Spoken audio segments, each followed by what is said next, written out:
Hello. Hello. Hello. There's a wonderful delay. Settled right in there. Fuck. What the hell was that? Is this Mr. Rogers podcast? Keeping everybody on their toes. Hello. I've been thinking about you, listener. Yeah. Yeah, Just come wanna know on in, you're neighbor. okay. Okay. Shit. Welcome to Welcome. Fuck This Movie. Welcome. We're going to start by some fucking introductions with John Indeed. Brown. Yep, that's me. I'm really old and definitely not cool. He's too old to be cool. Yeah, We have Reese Anweiler over here. that's me. Yeah. He's the man who watched everything. We found one thing last year that he had not watched, but now he's watched everything. Yeah, yeah. Officially. And then there's me. Officially. I'm the other guy that speaks into a microphone. The mystery third guest. Host. And in next week's episode, we will have a mystery fourth guest. Next 2 weeks. 2 Next- weeks. whatever. Yeah, whatever. I say Whatever. next week. You know. Who knows? We'll have a fourth guest. It might not fourth ever host. air. We don't know. Yeah, anything could happen. There could be a fire. The world could end tomorrow. Yeah, oh yeah. Nuclear apocalypse. So many things. Preferably zombie. I mean, that'd be sweet. So anyway, for this episode, what have you guys been watching? Kick it off. I don't have a whole lot. We probably have more, but I think we have one big one to start with. Talk. I believe we all watched in yeah. theaters. Ended up not being together. Thanks to me. Yeah. But I think we all saw one battle after another. Oh yes, we did see this. Hell yeah. And I mean, it's a movie that's so good. It's kind of hard to talk about because all you do is just like, "Fuck, this was so good." Yeah. Remember that one part? Yeah. Remember how awesome it was? I hate the title. Like I can't get over how bad the title is. I like the title for I like the what title, for too. what the story was.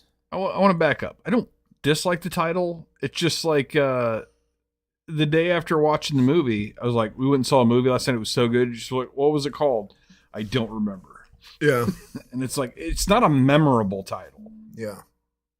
I No, it that's had true. one of like the smoothest title drops lines in the movie. Yeah, it did definitely have that He for goes, sure. from here on out, it's one battle after another. And then like a song plays. That's the worst fucking thing. Like, No, but I it's hate so it when they smooth. Like if you, it's not the kind of. Hey, that's the name of the show. Yeah. That's the. I don't even remember if we ended up mentioning it. We shat upon Suicide worked, Squad though, last you know, episode, so and we also made fun of movies that drop the title like that. Yeah. But we didn't mention that Suicide Squad has one of the worst of those ever. Where after they introduce all the new team members, the Will Smith one, not the good one, and Will Smith literally goes, "Huh, what are we? Some kind of Suicide Squad?" yeah, that one's pretty bad. Oh, that's It's pretty, probably it's worse pretty because fucking- it's Will Smith Yeah, delivering. it's really bad. Yeah.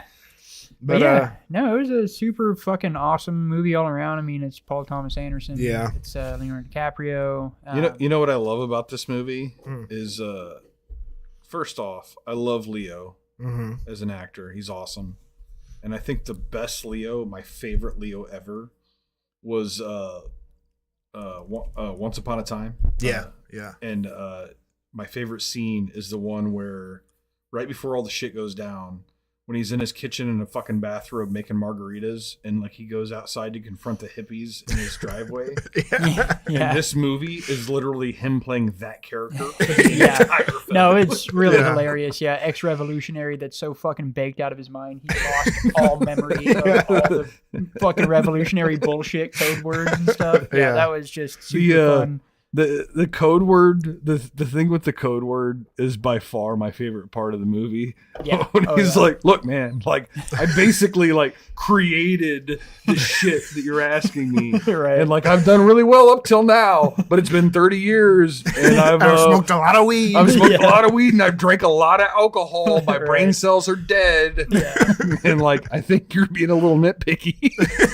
Yeah. I sure. was dying. No, and it's great when he finally got it resolved, and like the fucking dude on the other line gets like chastised by one of the actual members, and like gets chastised by him, like I fucking told you. I love the He's forced resolution. to It was like, all right, man, apologize. I've got one question for you. And immediately he's just like, it's gonna be the same fucking.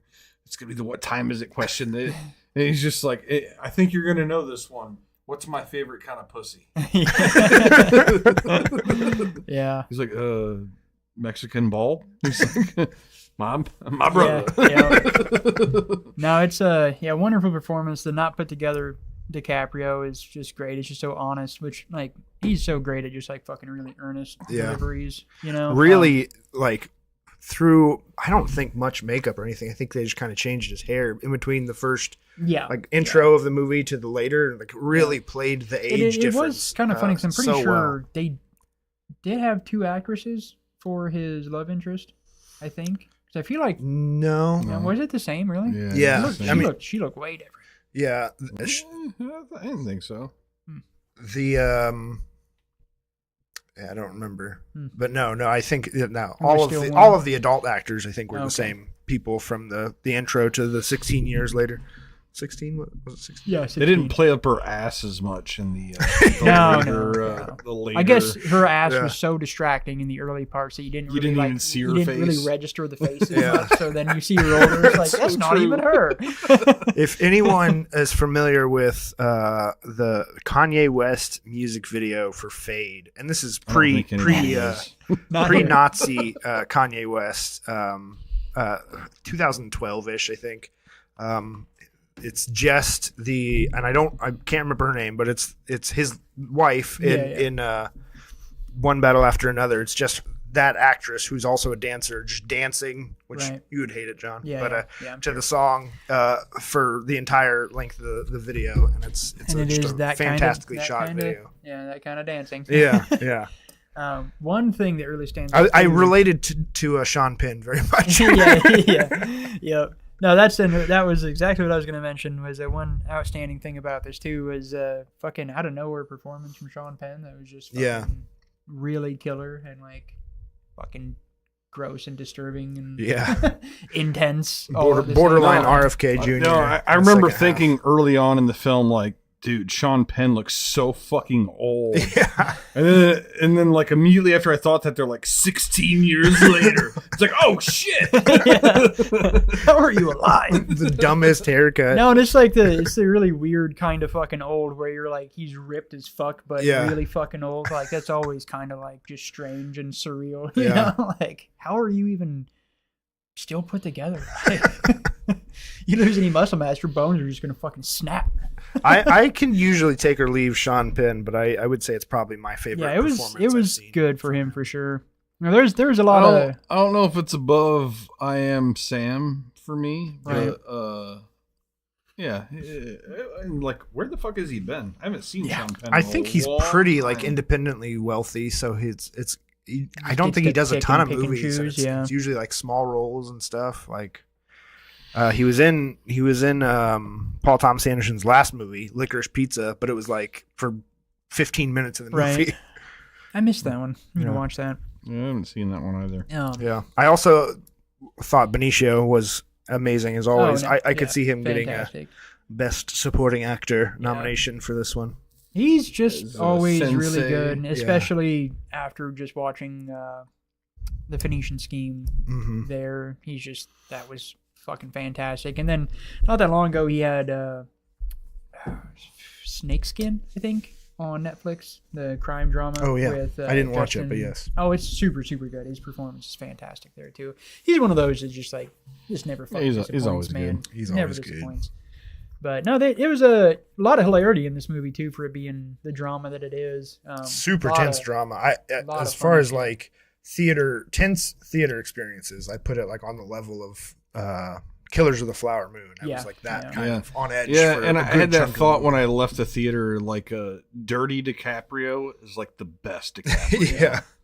Like just stripped down and just like make him ugly and you get the best out of him. Yeah, for sure. And some brutal stunts when he falls off the roof. I was like, Jesus Christ, he's dead. That was hilarious. Yeah, no, that was great. Because he's like following these guys who are fleeing like on rooftops, like ninjas. And yeah, these young skater kids blindly follows them off the roof. He's just stumbling around, trying his best as fucking. Why did fat they stoner, shouldn't they be better than that? Than to have a way for him? Like they know he's not going to be able to do this. Right? Yeah. Now, one of my favorite parts is the chase scene of the last chase scene was like so unique. I've never seen something the way quite they like did the that. rising and lower. Just roads. like it was so much tension for it being so not intense. Yeah. You know, like it was beautifully shot. Well, it's when you think like historically chase scenes, when you think all the classics chase scenes throughout history, it's always like engines revving, like yeah. You know, and it's like this was not that. This was like playing this is on almost a silent chase scene. Oh yeah, like, playing on a desert landscape of a really curvy road engine. with the hills, and like keeping the camera really close to the hills, just to like, yeah, it was fucking cool. It's one of my favorite parts of the film. Yeah. Like it's probably my favorite chase scene I've seen in they cinema. They reinvented the chase scene. Yeah, it was really cool. Very really cool. grounded and relatable chase scene. Oh yeah, for sure. Now the racist organization that Sean Penn gets into is a lot of hilarity. Yeah. What is it? Fucking Christmas something? Saints or something? Christmas. Yeah. Something Christian, something Yeah. Christmas. I don't know. But it made us laugh every fucking time Yeah. they said it. Hail Santa is what they said. Yeah. Or no, they said Hail Saint Nick. That's what it was. Hail Saint Nick. Yeah. Yeah, you It was fucking a religion white people. built around Saint Nicholas. It felt perfect and just like obviously The Christmas Adventurers Club. Yeah. Christmas Adventurers Club. A club Yes. that I want to be a part of. I don't know that you do, because you know, if you do the wrong thing, they're gonna send some guy in a fucking that's shoot the you only in way the you're gonna face get with a ahead in fucking this shotgun. world. Like, Every time that like they're like Hail Saint Nick, we're just like what the fuck Yeah. is going on? Like, really? the Let's get a movie that's this. Like, what is this? Let's go back fucking 500 years and see where this even comes from. It's so funny because it's like 100% in our world, but they just like Yeah. let's just be safe and not use the real religion. Yep. No, it's you can. I mean, it's again Paul Thomas Anderson, so it's hard to find any faults and flaws, and there just weren't any. It's fucking just super good. I mean, everybody at their peak and fantastic writing. So Yeah. yeah, I definitely told as many people as I could to see it in the theater, and a lot of people like don't really go for that kind of a film. I guess I don't know. Maybe It's 3 probably hours. my top 3 PTA movies. Yeah. I will say Yeah. that. It's up there. It's really hard to pick with him. Yeah. Oh, yeah. I don't know. It's Boogie Nights for me. I think Boogie Nights is Boogie his Nights is masterpiece. fucking good. I think it's his masterpiece. Boogie See, Nights it's is just really every good. time I watch one of his movies, I'm like, oh, that's his best. Because like Yeah. I watched Go The Master. back and watch Boogie Nights, and you'll say that's his I mean, best. there will be blood. Is like one of the best movies of the that's century. true. Yeah, That is true. It is. It's just there's I just still think it's he's Boogie Nights for me. in that tier where you just can't. It's a coin toss. Yeah, The like thing I Tarantino, love it's just about like Boogie every Nights time you is, watch a Tarantino film, it's just like, well, fuck. Yeah. You know. DiCaprio was like supposed to be the Dirk Diggler role in Boogie Nights, but he had scheduling conflicts, and so like Mark Wahlberg was like a fallback. Yeah. Man. And it's so much better of a movie with Mark Wahlberg, Oh, yeah, who is no. not the actor. But that's exactly what you want in a porn star. Yeah. Is a guy who's not a very good Yeah, actor. no, it's and perfect. so like It's Mark perfect. Wahlberg is a better casting decision Yeah. than Leonardo Yeah. DiCaprio Uh-huh. for that role. And Yeah. Man. I love how everything fell into place for Yeah, that movie. for sure. Happy accidents. No, it's killer shit, man. Killer. Yeah. All right, so we got that. The other thing that we've all watched now is Alien Earth. Yes. finished, We all right? finished Yeah, Alien okay, Earth. we can scratch that one off. Yeah. myself. So, the last episode is just fucking fantastic. The way that Yeah. series finished out is Yeah. fantastic. The last line, perfect. Yeah. So what I really love about it too is I really like Boy Cavalier as a character because like yeah. every And time, as a villain. and a villain. No, Yeah. he's fucking fantastic because like every time she does some fucking crazy shit, like when she unlocked the pin, he was just like, oh. Yeah. And then like at the last episode after she's got them locked up, the last line like now we rule, and he just like has this big ass smile on his face. I'm like, this fucking guy. Like, He's into it. he doesn't even give a fuck. He's like, yeah, burn it all down. This He's is gonna kind of be getting great. everything he wanted and just a challenge. I Oh think. yeah. No, it was fucking so good, so cool. Wendy became fucking terrifying. All the kids, again, the performance is just always good there. The redhead is the most terrifying. Yeah. Yeah, He she's literally the most starts like unhinged, she's for sure. hissing and unhinged. stuff. That's a Yeah. good word. No, it was super satisfying. My wife's sister ended up like not liking it. She's like, oh, it's just so they were so incompetent letting the kids do it. I'm like, yeah, they were. Like, but there's also other layers to it, like because they allowed it to happen. Like, the synthetic, what's his name, that was in Justified. Timothy Oliphant. Oliphant. Yeah. Oliphant's character, just like, he still has angles to him. Like, all the characters have so many angles still at the end of the season. And they like, everyone allowed this thing to happen. Yeah. You know? And like, so like, they weren't stupid by letting the kids do it. They all just fucking had an angle at it. Yeah. And it's like unfolding into something really fucking cool for the next season. So I just stoked.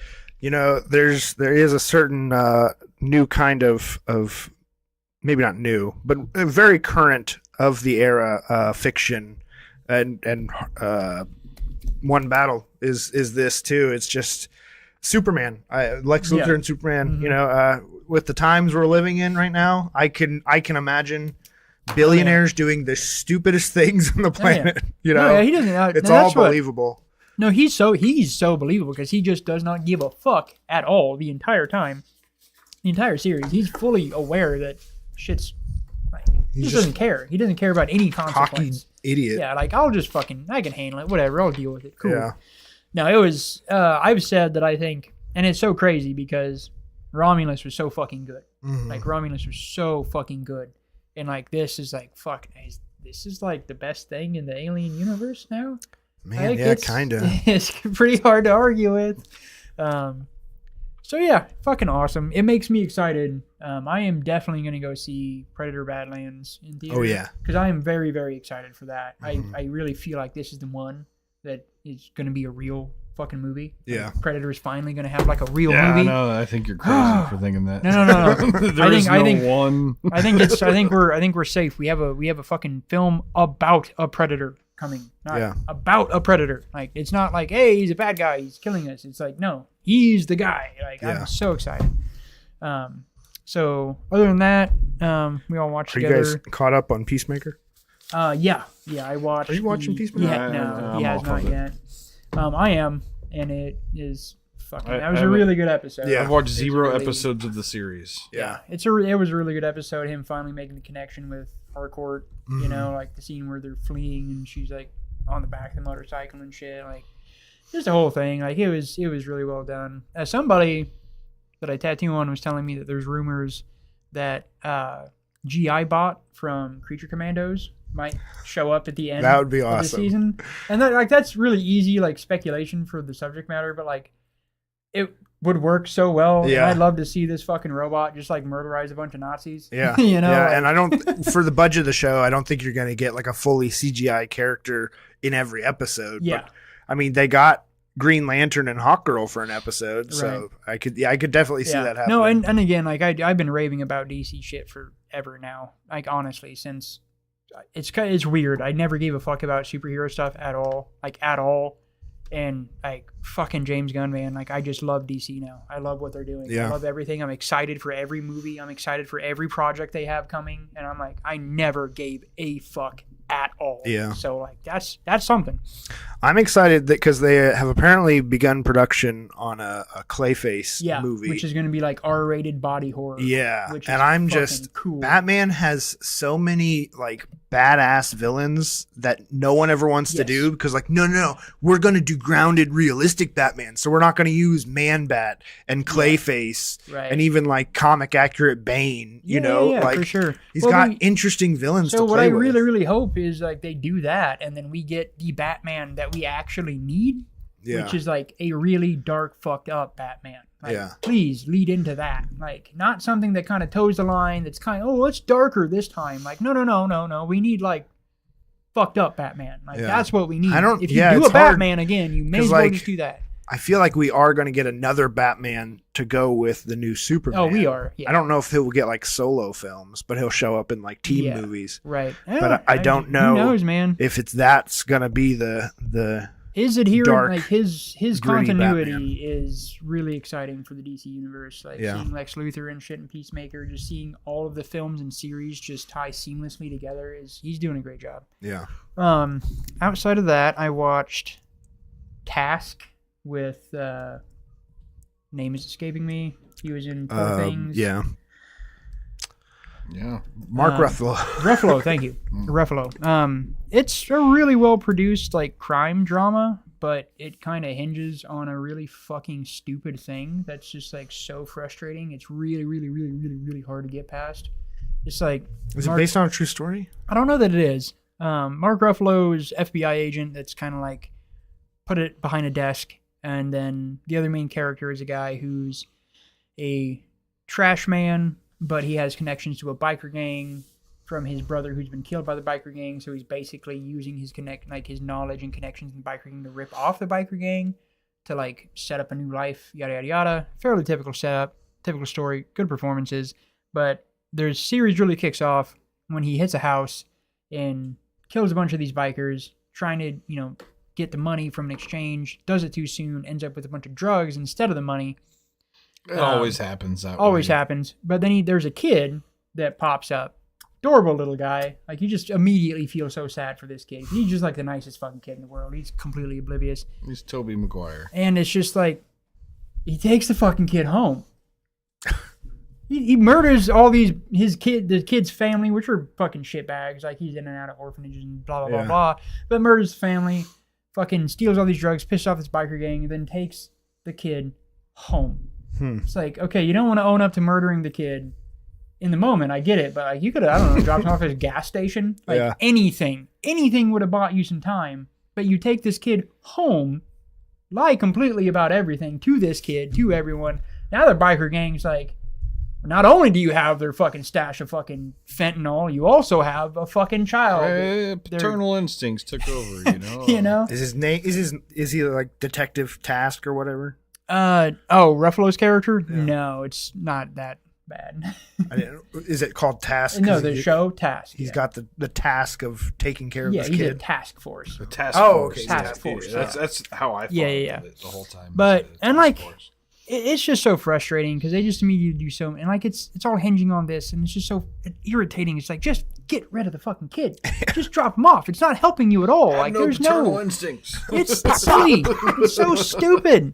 Well, then it also gets into like, they have like fucking, I don't know, pounds of fentanyl. They're gonna move in this like rural area, and they're like, you think the bikers aren't gonna fucking know who's moving this obnoxious amount of drugs? Oh, he's keeping the kid to be a dealer. yeah. It was a frustrating show. Get him on the playground. Like, it was good. It's well done, but it's just irritating writing. Last thing I watched. HBO. Yeah. Last thing I watched was I watched Beetlejuice. Hell yeah. Fucking sad. The movie's pathetic. Really? Fuck, it's pathetic, dude. It's so pathetic. It's the most shameless. It's more shameless than Happy Gilmore 2. Like, all the movie is literally just doing the same bullshit. Like the hot scenes or the hot things from Beetlejuice, cramming it into a movie with a really convoluted story that doesn't really mesh with the characters and make that much sense, inserting a bunch of teen drama. Like, it just felt like the biggest fucking cash grab in the world because it was so disjointed. They weren't doing any kind of real writing. It was nothing but homages and nods and with nothing to back it up. None of the characters really felt like they did before. And all these things are validated to me as far as my opinions go because I immediately watched Beetlejuice because I'm like, I remember Beetlejuice being good. Everybody watches Beetlejuice. Beetlejuice is good. Like, it's fucking good. It's a real story. Good performances. Like, it's so much better. Like, fuck. Beetlejuice is just... Yeah, it's fucking pathetic. So the sequel is not as good as the original. Oh. So the story is old. No, it is. But it's annoying to me because it was, and which most of them are, it was just 100% shameless cash grab. They all 100%. Like, I mean, I feel there's like 5 sequels all time that aren't that. Yeah. I feel like Tim Burton's movies of the past 15 years have been nothing but cash grabs. He is lazy as fuck. Like, that was... you know what? I haven't liked him for a while. We need to back up a few episodes when I was saying, you know what? I think Tim Burton's kind of overrated. No, you guys totally turned on me. I didn't. I don't know. It's come full circle. I know. I didn't totally turn on you. I've said kind of turned on me. No, you guys thought it was an unpopular choice of words. No, hell no, dude. After watching Sweeney Todd, I didn't give a fuck about Tim Burton after watching Sweeney Todd. My opinion after rewatching Sweeney Todd is that dude's fucking lazy. That's all Tim Burton is now to me, is just lazy. Because, Sweeney Todd, remember liking it, watch it again. To me, it felt fucking lazy. And this felt so fucking lazy. Like, he's just banking on his fandom. I feel like at this point, like all the people that are just sucking his dick off perpetually for eternity. That's what Tim Burton has been doing for the past 20 years, maybe, like I said, 15. And so like the fact that it was at least funny and had like, I thought of his recent movies was one of his more tolerable. And I like Willem Dafoe, I thought was fantastic in it. I did think it was way too many subplots. I didn't think Willem Dafoe was fantastic. I felt sad for Willem Dafoe because I'm like, why are you even here? He just felt like he was fully buying into that story. The only thing I really but it wasn't. I wasn't expecting much going in. The only thing I really disliked was the kind of like the teenage love story with the serial killer kid. The super lazy because it just like didn't need to be there. No, it didn't. It wasn't there. And so what's super annoying? As soon as you walked into his house, I'm like, oh, his parents are dead. Yeah, never seen it.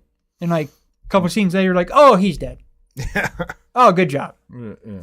Golf clap. Good job. Good job. I think they just fucking putts. Like if they could have just cut one of the story arcs, like it was super disjointed. Because at the end of the day, it didn't mean anything. It didn't do anything. Yeah. And well, like it was just there, and then it wasn't. It was the stuff with his ex-wife had a lot of very funny moments, but like the ex-wife was just like a prop. Yeah, like, she was like just an insertion of a prop. Kind of just like a reason to have him on the run. And I feel like if you cut one story, you could make the shit with much more fleshed out. The shit with the daughter too made him more of a good guy for a period, like helping out. And also like, fuck man, especially watching Beetlejuice right after. Michael Keaton's performance in Beetlejuice is fucking fantastic.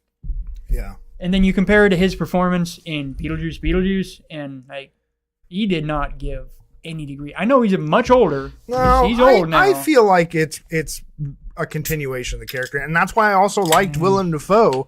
Is that it felt like he was playing a role to match Burton's. Willem Dafoe made more sense, and his performance made Beetlejuice character made more sense. But Michael Keaton just felt like, and it wouldn't felt so. When they said he did like 4 hours, like he did like no shit, like they barely brought him to the party. He did like 1 day of shooting or something like that. Oh, Willem Dafoe? No, Michael Keaton. I could see that. In the new one? No, he's in the new one like 4 times as much as he is in the second one. It was the first one. It was like 1 day of shooting though. Really? Yeah, no, dude, it's pretty well documented. He would like regardless of the screen time, like he only did like 1 day of shooting or some shit like that. Yeah, that doesn't even seem possible. Yeah, no. So I don't. He barely committed to it at all. His performance was a travesty compared to Beetlejuice. Like on watching the first, it's so much more dynamic, so much more interesting. Like,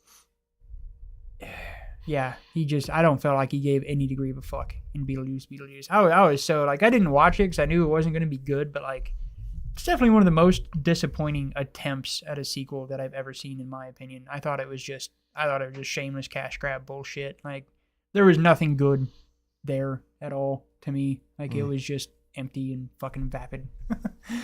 I think the first Beetlejuice is a very fun movie and very like enjoyable to watch. I just don't hold it in some high esteem that it could say a masterpiece. I don't hold it in a masterpiece esteem, but I held it in a good esteem, and like on the rewatch right after that fucking thing, like it's a way better movie. I mean, it's just the writing is so much better. There's a real story. There's a real story that has enough time to be a real story.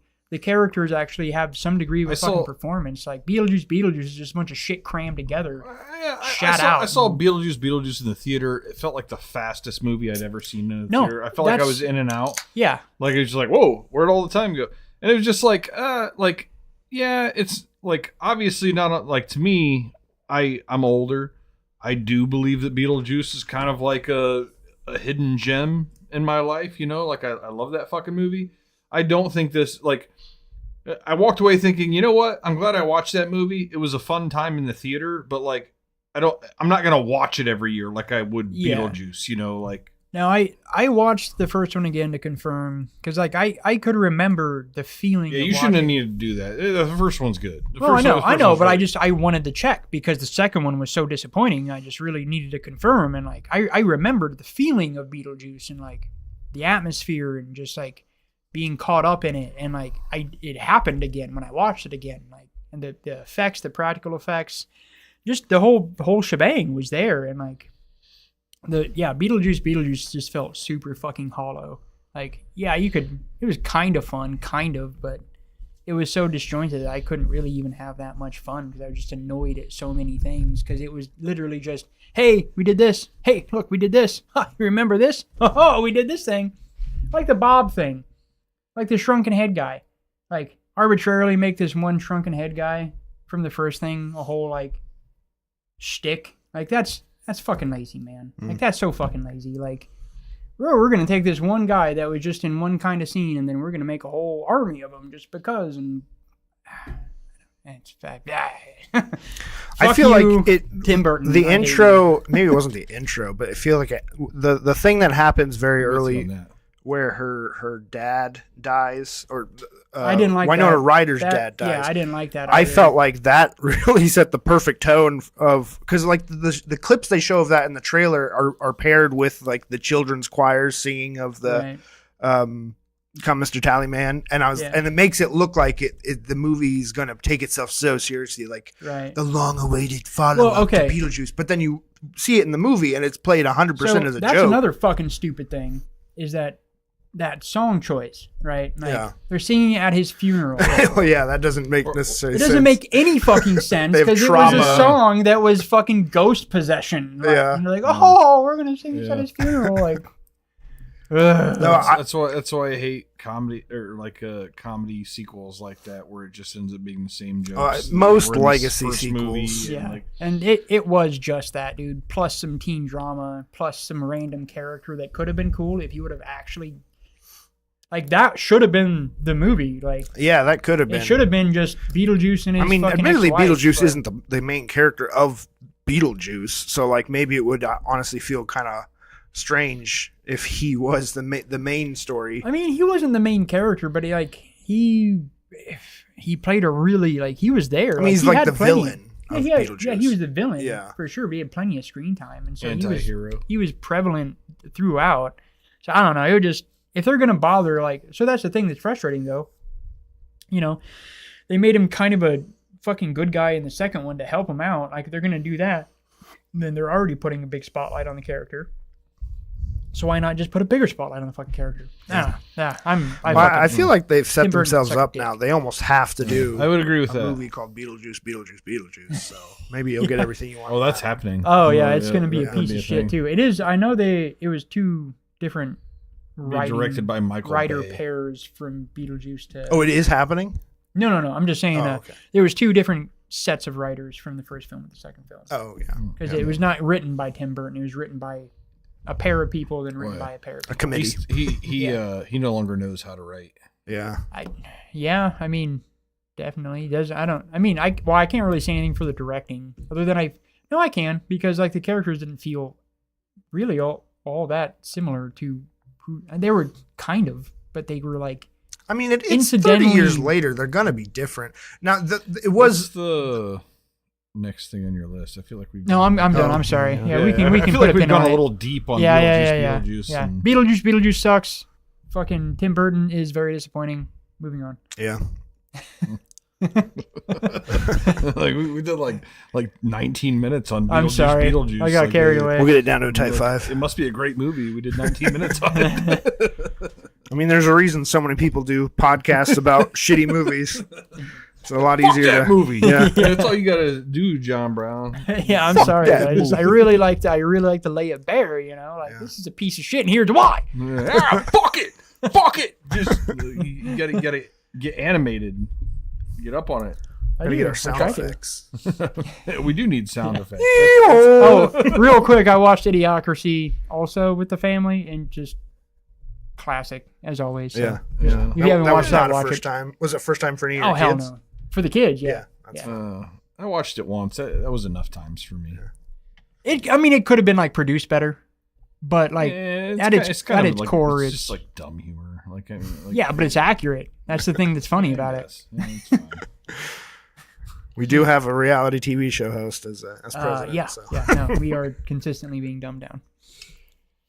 Well, it's got the Dak Shepard, isn't Shepard as like peak Dak Shepard idiotic. Yeah, and it's like Dak Shepard playing like a dumb fuck, and it's like Dak Shepard is not a dumb fuck. Unequivocally like a very, very intelligent person who does acting for some reason. Yeah. He's a weird dude.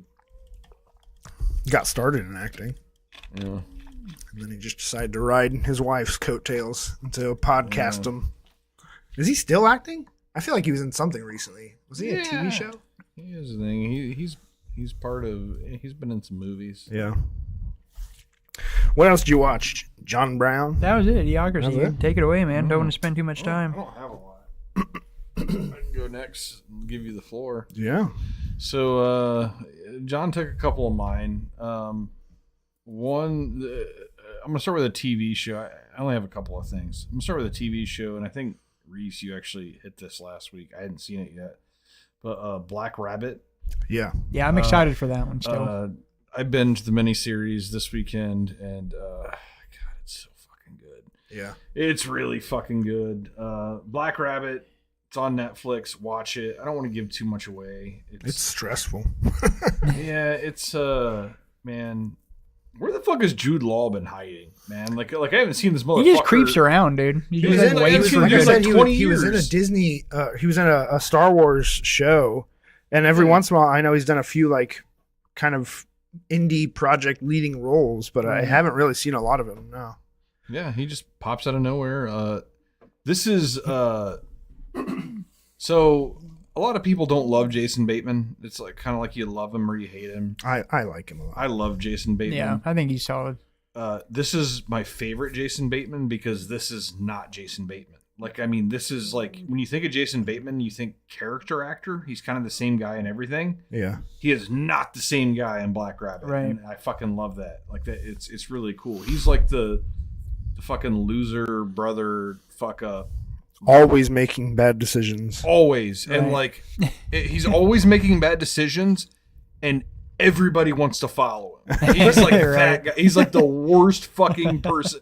Like this will work. All right, cool. Let's go. Yeah, we love this guy. Let's fucking do that. It's just like, oh my God, why are you guys listening to this guy? He's a fucking idiot. He just keeps getting overly confident and getting himself into bigger trouble. He's like, I just watched episode 4. I haven't finished it. How many episodes are there? There's 8 or 6. Yeah, so I'm halfway.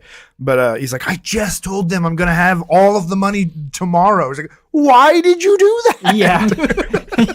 Yeah. Just from like knowing the premise, like clearly that's not going to be the case. Yeah. I actually wish it into existence. I decided to watch it because I watched his recent Hot Ones appearance, and I didn't realize he was a director on several of the episodes. And I am actually a fan of Jason Bateman's directing. He's only done 2 movies. So I'm a fan of his podcast, Smartless, that he does with the Will Arnett and the other one. Yeah, the guy from Will and Grace. Sean something. Yeah. Who knows? Nobody does. They say everyone knows it as Jason Bateman. What's fucked up is the Sean guy that I can't think of his last name is the one that's actually won like awards for their podcast. Yeah. And I can't think of his name. Their awards. The one that wasn't on Arrested Development. Apparently. What a strange time to live in. Their awards for podcasts. All right. It's what everybody does. But Jason Bateman has directed 2 movies. One called Bad Words. Yeah, I've seen it. Yeah, I've seen it. Which I enjoy. I missed that one. You probably like it too. Yeah, it's pretty good. It's Jason Bateman just wants to compete in like a children's like national spelling bee because he finds a loophole to where he can compete. Okay. Nice. Very funny. And then a comedy drama with Christopher Walken and Nicole Kidman called The Family Fang that I also really like. And then he also did a few episodes of that miniseries, The Outsider. Those 2 names together sounds he did, and fantastic.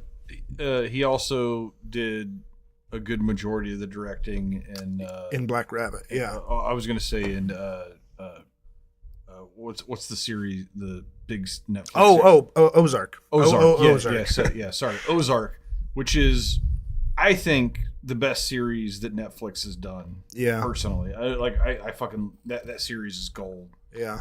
But yeah, that's what drew me into the show, is knowing that he directed a good amount of the episodes. I think at least half. And Laura Linney also directed some of the episodes. Yeah, and I know from the podcast that like she never wanted to be in like to directing, and he kind of talked her into it. Yeah. But yeah, he loves directing. He's like a huge fan of directing. I hope he does more movies. He's not really had any obviously like huge blockbusters or anything, but that's also not really the movies he's made. Ozark is like fucking. Maybe he'll just kind stick of with TV directing, which is that works too. I mean, yeah, for sure, especially when it's like hour episodes. I mean, Yeah. You get long episodes, like you're just directing a lot of films. Yeah. Really. Yeah. But I haven't finished it yet, but I also am enjoying Black Rabbit. All right. And then there are a couple of movies I want to talk about. One of them, I'm going to talk about like a third of it. But I've been kind of having this thing on like weekends. My wife gets home late and I like to stay up late. And so I've started this thing where like I want to watch a movie, but I don't really know where to go. But anyway, HBO has this little like packet of like A24 films, like they have a good little collection of A24 films that are available. Yeah. And so I've started this thing where I think I'm just going to choose one of those that I haven't seen. And so this past week I watched It Comes at Night with Joel Edgerton. Have you seen this one, Reese? Yeah, I saw it in theaters. Oh, wow. You saw this movie in theater. Have you seen this one, John? I haven't. I missed that one. Okay. So I'm going to talk about It Comes at Night. I don't know what it is. After watching the whole movie, I don't know what it is. Paranoia. I don't know. Also, I don't think it comes ever. Yeah. No. Because I watched the whole movie and it never came. Yeah. When you see the poster that's on the movie, gorgeous poster, yeah, haunting poster. It is. It's just like, oh my god, this looks terrifying. Right. It comes at night, and it's a dog just staring off into the night. Right. That's it. Like foggy, like barking, like there's something coming at night. Yeah. Nothing comes. Yeah, no, there's no creature in this movie. There's nothing but like the paranoia of the people. Like, like nothing comes ever. Maybe they're more paranoid at night. I don't know. The anxiety attacks. Yeah. I mean, that being said, I think it's a good movie. And you should watch it. But like the title and the poster, it's just a build, kind of misleading. It's just to build that, though. So you got to build that mystique. Yeah. When this was coming out, the trailers, there were two. I remember two trailers that were incredible trailers. They got me so hyped. They were real quick. I think the first one was like 60 seconds long, and that with the poster, I was like, oh my god, this movie's gonna be so good. And I went with Z and my brother and my friend Dan, and we all were super disappointed. We were like, ugh. Like, so I probably liked it better than you did. On you probably did, just because I didn't. The only expectation I had was the poster. Yeah, that they had on like HBO Max. It's a great poster. It is a great poster. It makes me want to watch the movie. Yeah, but like, and me, I'm not like a huge horror guy. Yeah, but when I look at that poster and I see It Comes at Night, you know what? At that point in time, I am in the mood for a good horror movie. Yeah. Like this rare occurrence. You look out the window, like, wait a minute, it's night now. Oh my god, it's foggy outside. I should watch It Comes at Night. Oh my god, it doesn't come at night. It doesn't come ever. Yeah. I don't even know what it is. It's like this director, he's done a couple other A24 projects, but the only other one I've seen is called Krisha. And it is a very, very interesting movie. It's just like at a family get together for Thanksgiving. It's one of the few movies I know that takes place on Thanksgiving. And then like an estranged family member is coming to this. Krisha is coming to this family gathering and trying to like hold it together. And it's like so stressful and tense, even though it's not like supernatural or anything. Right. So if you want a good thriller from this director, the director of It Comes at Night. Okay. I recommend Krisha. I don't know if it's streaming anywhere, but that description it reminded me of reminds Stalker. Yeah. Whereas like Stalker is this like Russian sci-fi movie that you watch the whole movie and then like you could go back and rewatch the movie and realize that like this was definitely sci-fi, but I didn't see actually anything on screen that was like sci-fi. Yeah. You know, like This technically was it was sci-fi, but like Yeah. really, not in a way that mattered. Yeah. really, it could have just been nothing. There were no special effects. There was nothing visually that like descended like what was beyond my like way of thinking of what is acceptable in science. Right. Like it could have just been some people losing their minds. It very easily could have just been that, and there was nothing visually that gave me anything You're other right. than that. Like I kind of got the same vibe with It Comes at Night, where Right. like it was kind of a horror movie, but if you go back and Right. watch the movie objectively, there are no real it reminds horror me moments. It reminds me of The Coffee Table. Where the, The one where a baby gets beheaded. yeah. It's just like You're gonna have to fucking. pick that movie, man. I know, yeah, because it was just like sheer intensity and like so much tension, and it was like not. It's horror, but it's not really horror because like it's not. No one killed anyone purposefully. There's no monster or anything. It's just. And the last thing I want to bring up, it could be a new entertaining segment to the podcast here, but Birdman. Mm-hmm. So we were having a conversation at the bar a few We weeks keep ago with trying. John Brown, and he's like, "Yeah, man." He's like, "I liked what I saw that, but I fell asleep, not because I didn't dig it or whatever, just like it happens, and I never finished it." It's like, fuck, we need to finish our beers and go watch Birdman. So we went to John Brown's. This is a few weeks ago, and he fell asleep. Like I don't know, like 30, 35 minutes into Birdman. Maybe. So a couple weeks passed. He's like, "Hey, man, we should finish Birdman." Boom. We get about like 10 minutes farther than where he was the previous week, and he falls asleep. But I feel like John's digging Birdman, but like this might be like a 4 or 5 episode of Rope where we like give an update of where we're at in Birdman. Hey, Just I mean, to be fair, we go kind of hard. We were going pretty hard. we go hard before we for get sure. into So it. But that's everyone's I'll always take that looking on for me, a but- trick to fall asleep easy. You found it. Hey, dude, that fucking couch. I'll tell you in what, my dude. garage, Birdman, Yeah. Birdman is fucking fantastic. No, it is. It's wonderful. It's wonderful. Are you really appreciating the long cuts? Yeah. It is hilarious. We'll keep trying. We'll get there. Every time it cuts to No, black. actually, what's you can- funny you is the can last pause time it. we talked about putting on a pot of coffee, and then we didn't. And then Yeah, we fell asleep. that could have been So the thing. next time, I'm gonna have Coffee. that shit programmed Coffee. to fucking fire up when we know No, we're gonna hit the But house. we at So- least got through the scene where Edward Norton makes his like entrance and does the little one-on-one kind of with Michael Keaton, Oh, it's and it's like fucking he knows fantastic. his lines too. Yeah, and, fantastic like, he's scene. making So suggestions, good. and immediately you're just like, oh my god, this guy's such a good actor. And then like outside of your body, you're like, oh my god, in real life, this guy is such a good actor. Yeah, yeah. Playing a guy who's acting, and it got me thinking about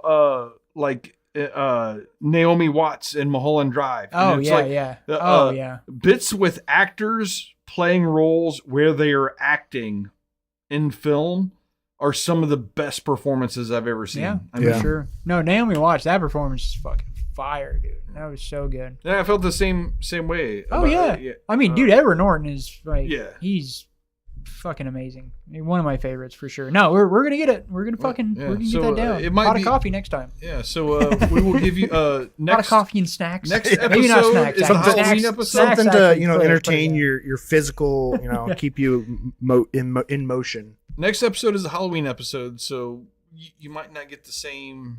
Yeah, but we will still try to give you an update on where we're at. Oh, Yeah, we'll have a lot to talk Let's about. squeak it out.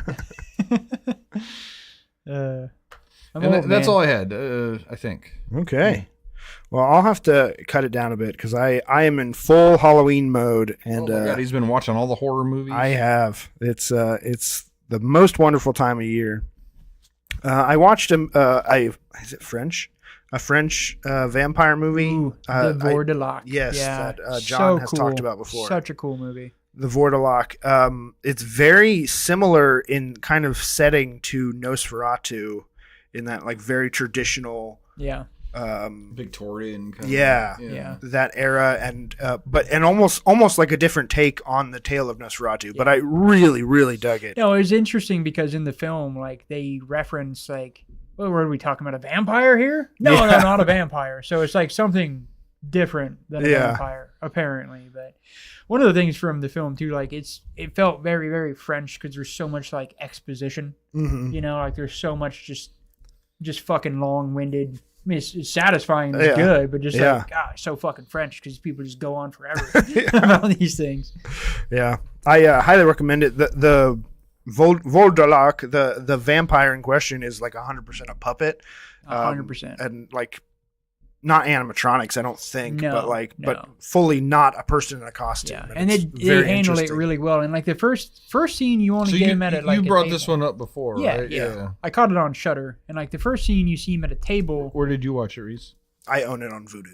Oh, nice. But later, you actually get to see him upright, and like they handle him upright like really well. Yeah, like it handles really well. My favorite scene was when they knew the shit was going down, and that. Because it's like their grandfather turned into this thing, and like they're prepared to kill him, and like the younger brother in the family is about to like fucking try to stake him, and he just like verbally punks him the fuck out, like at like a dead child's funeral. Like his kid's like ready to go, and he just like basically just fucking stands him down with nothing but dialogue. That was my favorite scene in the movie, probably. Yeah, it's very interesting. It felt like using the vampirism as like the metaphor for like the toxicity of family. Yeah. I really dug it. No, it's super cool, dude. It's one that I recommend a lot to people. Yeah. I also, even going like right up until I was watching it, I thought it was an older movie. But no, it's from 2023. Really? Are you sure? Yeah. It's just like I assume shot it on film and super low budget at some. I saw something where they posted it as like a 2023 horror film, and I'm like, no, because I fucking swear to God. Well, because I think it's a Shudder original, unless it's like some weird lost footage that they reconstructed or something. That's weird because I swear in the credits it ran in the fucking 70s. We've got a little bonus on our feature today that shows you that just because it looks like it came from that's true. Decade doesn't mean it did. Though honestly, they use really subtle. Well, I mean, I fucking appreciate it. CGI I appreciate it more with it being newer. Oh yeah, because I mean, it's very believable that you could tell somebody came out in like 1977 in Paris and totally believe it. It's really good, really good. I rewatched Smile 2 and it totally held up to my high. Have you seen Smile 1? I did. I watched Smile 1, I think earlier this year, or maybe October of last year, but definitely after I'd already seen Smile 2, and I was like, I don't need it. I'll just keep watching Smile 2. I mean, Smile 2 gives you all the exposition you need as far as getting you to understand what's going on. I watched Smile 1 just because we did an episode where you went and saw Smile 2 but had not seen Smile 1. Yeah. And I remember you were like, yeah, I came out of the theater like, this is fucking great. I don't need to watch Smile 1. And I was like, you know what? I'm going to fucking watch Smile 1. And not watch Smile 2. Yeah, I'm going to even you out, bitch. No, I did watch it, and, it's fine, but it kind of was exactly what I was expecting and why I didn't rush to go see it. But then obviously I was like hoping it would, give me a fraction of that good Smile 2 hit, Yeah. And it was fine, but rewatching Smile 2, I just like, it's such a solid horror movie. Did you ever end up seeing it? I never got to, not yet. You guys recommend it. To it.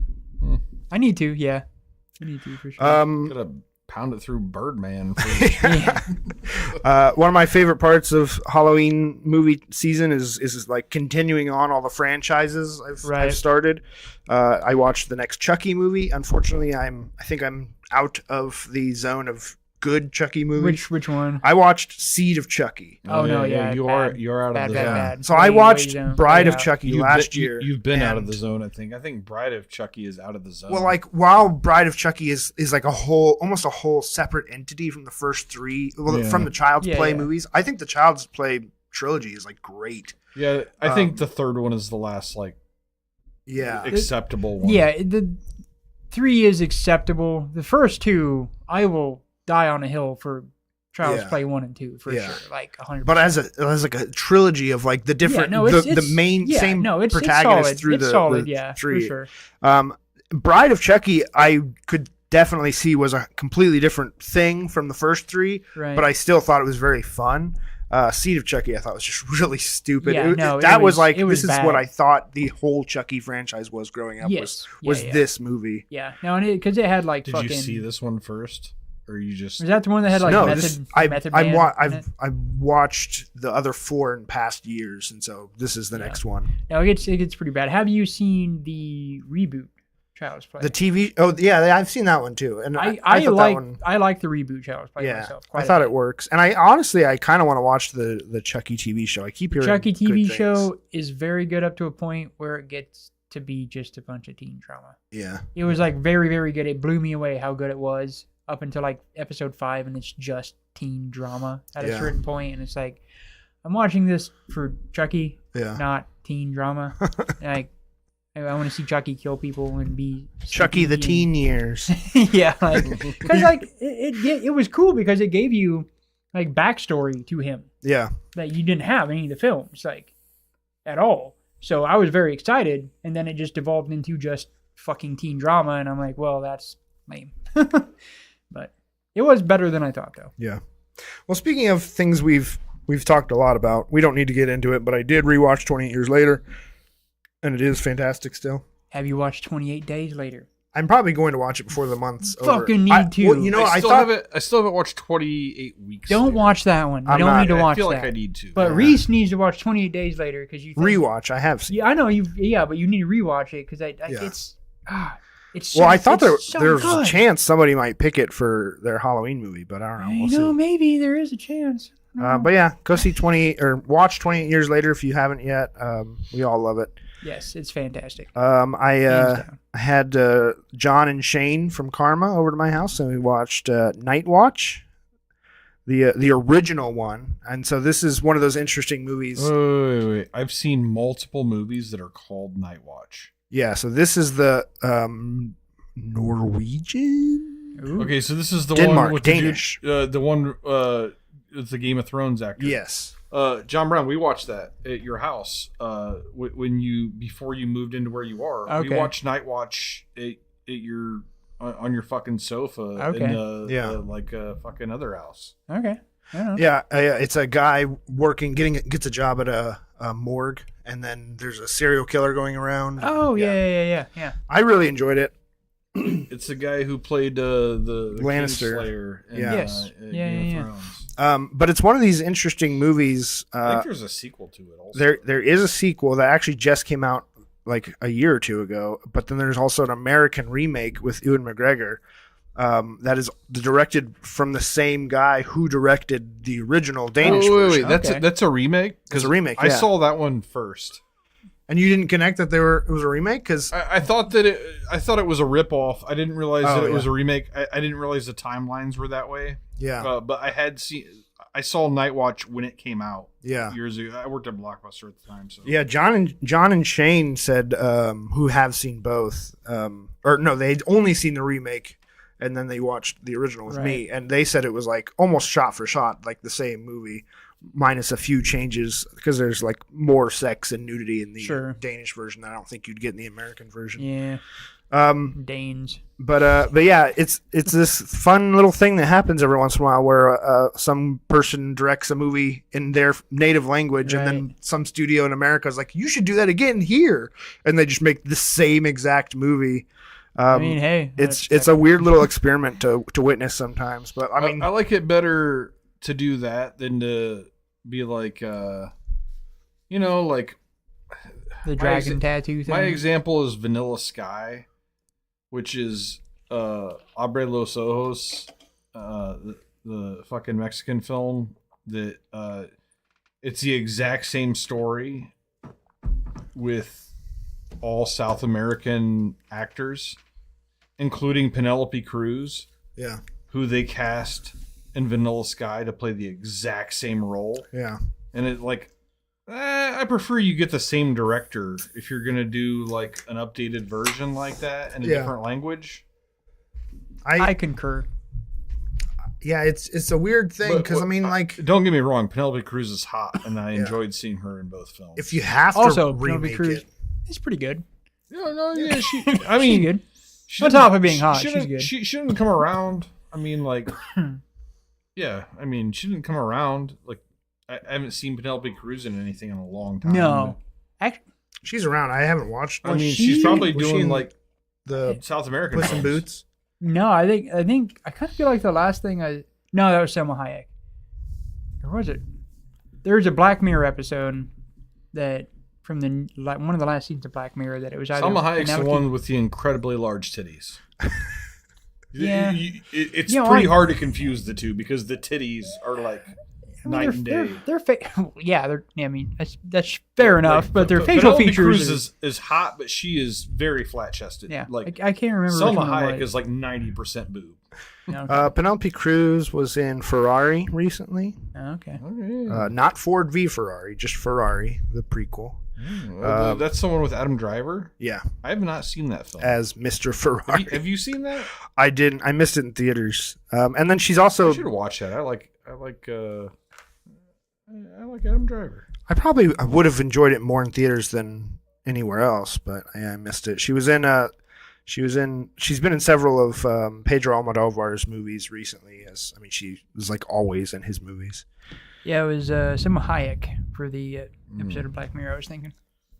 Not Penelope. But yeah, Night Watch. I really enjoyed it. I was randomly checking out what was available on Amazon. I don't currently have Shudder. Okay. So I think this is just with a normal Amazon Prime account. It's called Found Footage: The Making of the Patterson Project. It feels very, very reminiscent of American Movie. Okay. It's brand new this year, and it's like a crew is shooting a documentary about this guy making an independent found footage horror movie. But it's really solidly done. Just like literally nobody in the movie you'd recognize. Very low budget, but they do a good job of making it work and honestly looking really I'd like good. To check that out. Yeah, it's still like American Movie is on my list to watch with the family. Like soon. The movie's fucking perfect. Honestly, I think it's R-rated. It is a horror movie, but I think it would be pretty family appropriate. My family's like, well, I've already done broke the trauma seal, dude. Like my kids have seen fucked up shit. We're past that. Yeah, point. But yeah, just look up Found Footage on Amazon. I think you'll find it. It is a comedy, and really really enjoyed it. Highly recommend. My older son Ko has been wanting to watch American Psycho for like 5 years, and he's finally like, okay. All right. Yeah. You've seen like way worse now, so we can go ahead and let you watch American Psycho, bro. Yeah. I watched the fourth Friday the 13th, the final chapter. This is the first movie in this franchise. I was like, oh, it's fun. This is fun. Yeah, they definitely get fun. I'm 4 movies in. I'm like, I get it now. Yeah. I don't care about the first 3 movies. They were all pretty bad. I love that the next one is The New Beginning. Yeah. Well, I book mean, 2. The second book the of final Jason. chapter. And then like 8 movies. Now the family was watching all those and like, they were telling me about like that point in the franchise and how much more fun it was. I'm like, that's where I'd be with it. I'm normal and he is a fucking zombie and it just gets wacky. Like, there we go. I'm a little more interested to continue on now. I liked it. I went and saw, this was not on my radar as far as I did not think it would play in Warsaw. It's a new horror movie called Good Boy. Yeah. It's currently playing in Warsaw. I don't know how much. Playing in Warsaw? Yeah. Fuck yeah. I don't know how much longer, but I messaged me in the middle of like a fucking damn it. You talk about all time how you like randomly go to the movies in the middle of the day or something. Dude, if that's Saturday. I don't know. If that's still there Saturday, we're like, shit, I might go tomorrow. Yeah, honestly, you should check. It's a fantastic movie. If they got a Friday showing, we should do that. Dude, I've been waiting on this movie. I don't even know what it is. It's just a horror movie from the perspective of a dog. Yeah, it is like 100% from the perspective of a dog. You barely see any human faces like throughout. Like you hear talking. And is it like paranormal? Yes, yeah. Okay, cool. But I mean, just absolute fantastic filmmaking. I've been waiting on this thing. I heard budget. about this movie a while ago, and I'm just been waiting. And you're watching the entire movie almost like distracted by, oh my God, this fucking dog actor is incredible. Right? He needs to win Best Actor this year. What the fuck? This dog is amazing. Continue. But if you stay after the credits, and it's a very short movie, I think even with the thing after the credits, it's 73 minutes long. 10:15 showing Friday night. Ooh. Oh, yeah, let's do it. Gotta go. But stay after the credits. There's a little 5-minute making of featurette, and they talk about how the way that they shot this was like literally a husband and wife duo shot it with their dog at their house over the course of like 450 days. So like literally it would be like one shot. You're waiting for the dog to do something right. Like, fuck, no! It would be like every single shot was like this like mouse trap of like going like, oh man. And to get the dog to look where they wanted to and do That's shit. fucking amazing. They were like, God. We just need you to know the dog is not a good actor. Yeah. I think most movies are like 30 to 40 shooting days, and this movie had 450 shooting days. Awesome, dude. Just this married couple probably going crazy trying to get their dog to bark on cue. Yeah. God damn it. But highly, highly recommend. I hope you guys have a good time. Oh yeah, no, we're gonna watch that. That's fucking that's dope. our Friday night now. Oh, yeah. And then I'm getting into a lot of some horror box sets I've had for a while and haven't picked through yet. I watched the first 2 movies of a trilogy of Japanese ghost stories called Yokai Monsters. The first movie is called 100 Monsters, and the second movie is called Spook Warfare. I think I've seen those pop up on Shudder. I think they added those a little bit ago. They're like 1960s. Yeah. But just really, really fun.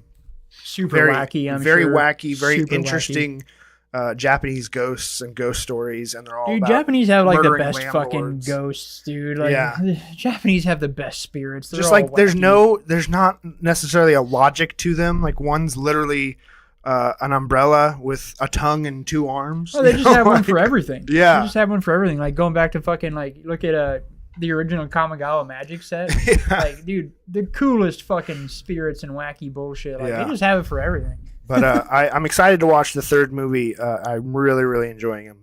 They're just super fun ghost movies. Kind of unlike any kind of movie we get in America. You know, like a supernatural ghost. I mean, Spook Warfare is borderline a superhero movie, right? But not in like a dumb way. Yeah. I really, really like you them. got those physically? Yeah, I've got the Blu-rays. I might borrow those at some point. That'd be fucking super fun to watch.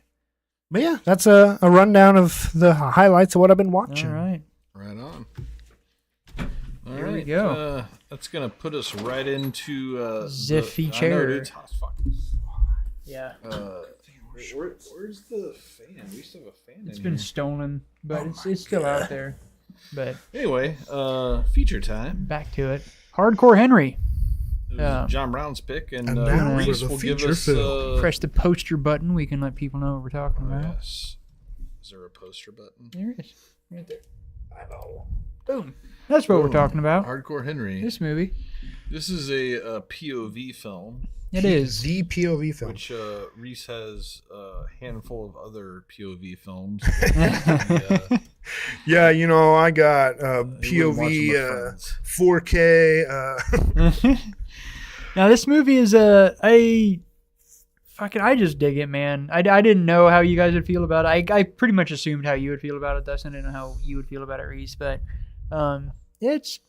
I watched it, and I just really dig the overall thing that they're doing, like, quite a bit. It's very unique. It's an action film, but it's a video game film without being a video game film. Yeah.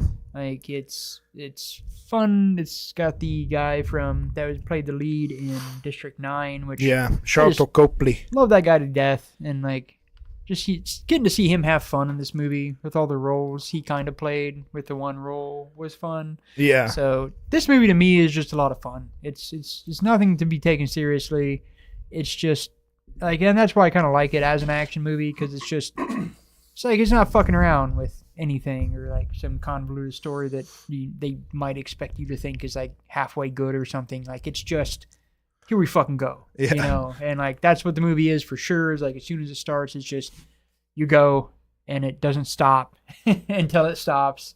And there's some quips along the way, and there's a lot of fucking satisfying kills and crazy violence, and definitely like parkour. Very honestly impressive filmmaking as far as the consistency of the POV. You know, I don't want to say gimmick in a derogatory way, but no, it's a shtick. It's a shtick, yeah, for sure. But and well, what's nice too is that so like they fast forward a bit amongst it, and like that works. Like you don't really want to see from first person's perspective for all things. We didn't get the letterbox. Oh yeah, do intro. that. You have the letterbox? And the tags. Because I have the tagline. It's right here on the poster that's on our screen. Oh, is it the same? First they made him dangerous. Then they made him mad. Yeah, that's what they have on Letterboxd. Oh, shit. That's, if they didn't have that on Letterboxd, then I'd want to know where the fuck they got the tagline. It's right there. They're just pulling this shit from midair. From 2015, directed by... Ilya Nashhuler. I don't know. Russian. Ilya. How would you pronounce it? Ilya? Ilya? Sure. Ilya. Ilya Nashhuler. Sounds good. Henry, a newly resurrected cyborg who must save his wife/creator from the clutches of a psychotic tyrant with a telekinetic powers. Akon, I don't even remember how they said it. Akon. I think Akon is how the they rapper. pronounced it, yeah. And his army of mercenaries. Fighting alongside Henry is Jimmy, who is Henry's only hope to make it through the day. Hardcore Henry takes place over the course of one day in Moscow, Russia. An average day in Moscow, Russia. I also didn't realize this is from the same director as Nobody. Oh, just the first one, not the other Nobody. Okay. Another Nobody. Right. That's when his son becomes somebody. A nobody. Yeah. And he also directed Heads of State that came out this year. Oh, really? The one which I've been wanting to watch. Really bad. And that's a fun movie. I recommend. Interesting. Okay. Makes fun movies. But yeah, he makes fun action movies, and I definitely appreciate. I think like I said, sticking to the POV. There were a couple times I was confused because they did like real subtle hidden cuts. Yeah. To keep with like the continuous motion, but then other times it would just like rapidly cut, like in no way trying to make you think this was like a one continuous shot. Yeah, and like that's a little jarring, but I think at the end of the day, it's good for the film because you don't really want to watch, and that's what I was about to say. Yeah. Like you don't really want to watch something that's fully. Like, you don't want to watch every moment, you know, and so it's gonna have to be cut. I didn't feel any of the cuts were too egregious. Like definitely there were some superior ones to others, but I think overall it worked pretty well for what they were trying to do because it's a lot of the pacing it's a lot, and it is. I think it worked. I think the pacing is pretty good with what's going on in the film. Yeah. Definitely has a video game feel. My biggest disappointment in this film is one of my favorite bands. I'm a metal guy, and, right? In Flames has a song called "The End." It would have been perfect to slot into this song. I'm sure they like low budget. You probably can't get the rights to an In Flames song or whatever. But like, listen to "The End" by In Flames, and then like think about this movie. And you're like, so that song belongs. If we ever get a chance, I guess one thing would be really fun of this movie is like fucking custom soundtrack. Yeah, custom soundtrack. Cut the dialogue and that just would like be fucking cool. metal music. Like time it out, right? Like it'd be pretty fucking like sweet. So like the thing about "The End" by In Flames is it sounds like a video game. Yeah. Like the sound gives you this vibe of some dude going on a shooting spree. You know, for sure. No, that would be fucking sweet. No, it's a lot of fun. Honestly, something really similar. A similar feeling I had with Good Boy and this. Both movies obviously sticking to some amount of a shtick or a gimmick. Whether and accepting the hand ties that come along with that. But I think both of them You get a little bit of experience of some fatigue of the Hardcore Henry, especially. I mean, if you got like any kind of motion sickness stuff, I felt like I was getting a little bit of a headache towards like the last like 20 minutes. Yeah, just like, fair okay, enough. I'm done flipping here, guys. Yeah. Fair enough. Action films have that effect on me in general. Yeah. It's just like, okay, things are moving really fast. Yeah. Like, it definitely is present in this movie. I think that they do a good enough job though with like the little pauses. Yeah. You know, like the satisfying little pauses where it's like a really like satisfying little kill. You know, like the breakup, the just fucking go, just tiny bit of dialogue. But no, it definitely creates fatigue. Absolutely. Yeah. This is it's a hell of a thing to watch because it is assaulting. Yeah. You know. And I don't think it's a downside at all to Good Boy. I just did notice myself like almost paying extra attention to like, you know, oh wow, you're really you didn't see that person's face. Oh yeah. Oh, you didn't see that? You know, like you're watching for the hidden things. And like, did you do it? And that's not, I don't think, anyway, something on the filmmakers. That might even be pretty much just a me specific thing. Yeah. But just psychology. Yeah. Where it's a little more exhausting. And I almost relieved that Good Boy, like I said, was only about 75 minutes long. Right. I don't know. I probably could have cut a few minutes off of Hardcore Henry. No, I agree with that. Like, there's probably a little. I mean, there's definitely a little much, right? But the thing that I really appreciate is just the template that isn't the template, like exactly like how perfectly it just kind of encapsulates, you know, kind of an average video game experience. Like, like he is like leveling up. Literally, he is doing boss fights, and like this scaling on said boss fights and scenario are just so perfect for a video game. And just the little bits of humor kind of keep that even more together. But yeah, it's a lot. I honestly can't think of another mainstream POV movie. No, like not that commits this hard. Yeah, maybe there's one that like maybe a good 50% of the movie is. Yeah, here or there, but this film is 100%. Yeah, it's cheeky. It's a fucking cheeky movie for sure. I would say it exceeded my expectations, given that like action films are kind of my least favorite genre. Well, that makes me happy because I hoped it would at least exceed your expectations. Yeah, exceed my like there are things that like. So, and this is not a criticism really about the film, even though it is, but it's really more a criticism of the genre. Is this like. This female character is like so.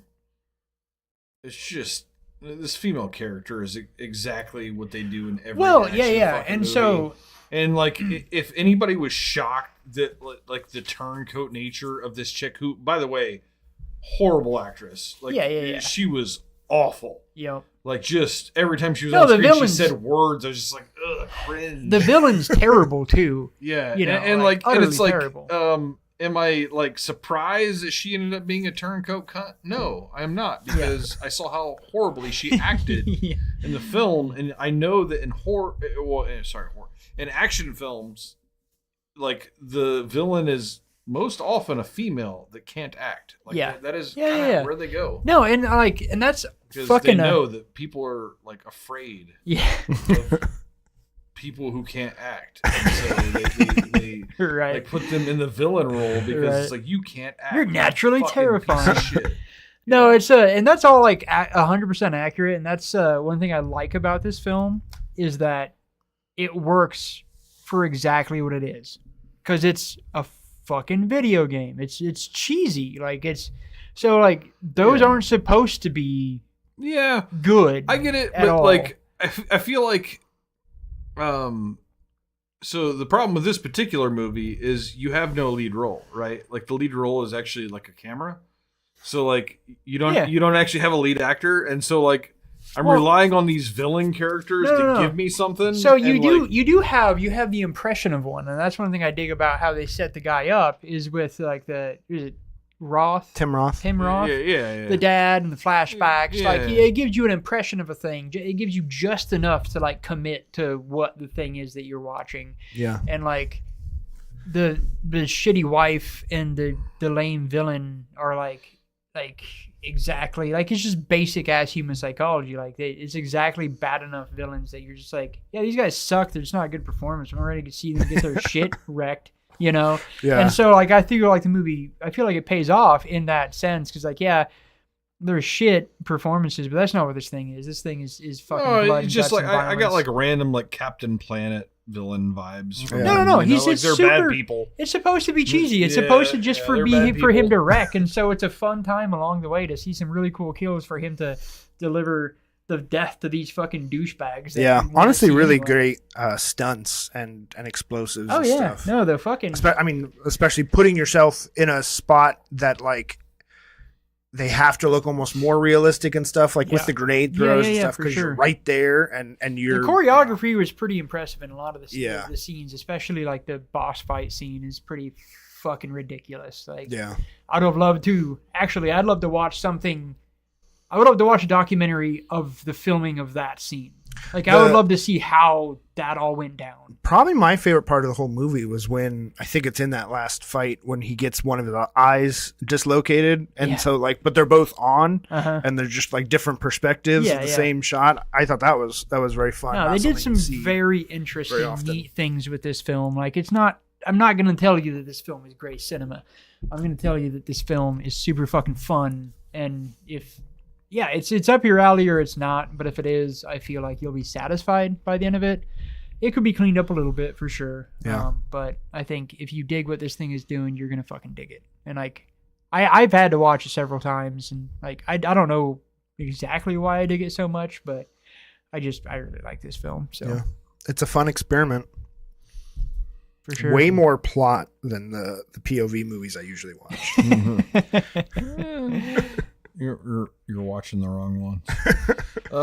So in addition to this film, we had a little bonus watch. Yeah, I'm glad I thought of it too. I thought of it kind of last minute, but I'm like, man, this is a great pairing. Like, especially as a topper to the night. So we did Kung Fury, which you can find on YouTube. Yeah. And I was unfamiliar with this film also. Oh, it's the definition of fun. This is not an official pick. This is not an official pick of the podcast. This does not have a number to it, like next to it on my it says bonus for a reason. Don't get any ideas here, people. This is not part of our 101 thing that we've got going on here. Yeah. But yeah, no, I've this was originally a Kickstarter project that blew up and got like broke all kinds of records and stuff on which fun story. We're watching this. It's Kung Fury, by the way. And we're watching it, and I'm laughing my ass off. And I look over, and everybody else is laughing, but not as hard as me. And I'm like, Reese, have you seen this? He's like, yeah, I actually donated to the Kickstarter. I'm like, oh, so you're a producer on this bitch?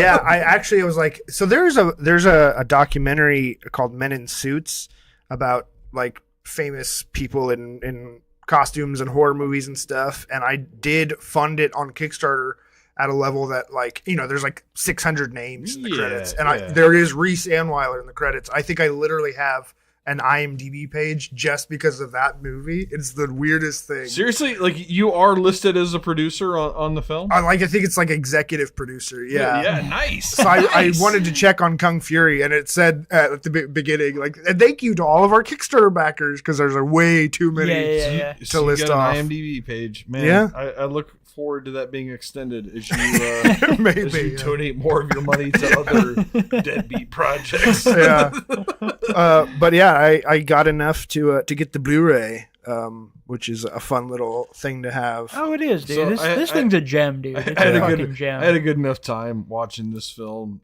with you guys. I laughed my ass off with Kung Fury. It's the most ridiculous fucking thing. Oh, it is. And I told Molly, pure I'm like, so ridiculousness. like John's pick was like a pure action movie. And she's like, oh, you don't love those. I'm like, yeah, you know me. You know I don't love those. I'm like, but he had this other little throw in, Kung Fury. I'm like, it's the most ridiculous fucking thing I've ever seen. It's only 31 minutes and it's on YouTube. She's like, you want to watch it with me? I'm like, yeah, I'll watch it. I'll watch it again with you. And like, so we watch it, and like, I gotta say, watching it with my wife, not as funny as watching it with you fellas. And like afterwards, I'm like, yeah, so I guess they're making a sequel. You know what she said? Why? I thought so. Yeah. Oh, you get it or you don't. You get it or you don't. That's what these things are about. These two things together. That's what they are. You get it or you don't. I definitely. I'm glad it's 30 minutes. You know, even at the end. No, yeah, too much more. It'd be like just so. It ends much, with like, Hitler getting away, and you are kind of like, spoilers. Okay, we're not going to watch him go after him, right? It's like the end. Like, okay, good. It's just like, you know, I don't think this particular joke can go 90 minutes. No. But I'm excited to see if the sequel ever gets made. For that, for sure. Like just let's go. Like, keep it fucking episodic. Like Triceratops. Because it is a lot of ridiculous. Triceratops is a 30 great, minutes. It's a great fucking name. And when are we? It's the Viking Age. That explains the laser raptor. I love in the initial intro credits, like when they're giving all the actors or whatever, it's like Triceratops played by Triceratops. yeah. I love it. That's due diligence. It's just a delightful movie. It's 30 minutes long. Yeah. You gotta want to have fun watching this thing. Yeah.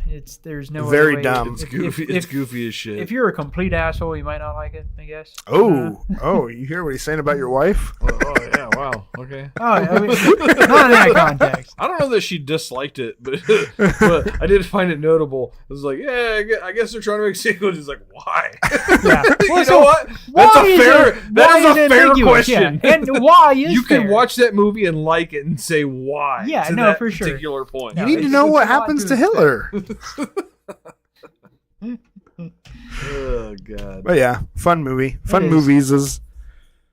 It is. Just check it out. You're gonna have some fun times. Watch some shit. Cause yeah. That's what I am. I am a proponent for fun film. Right.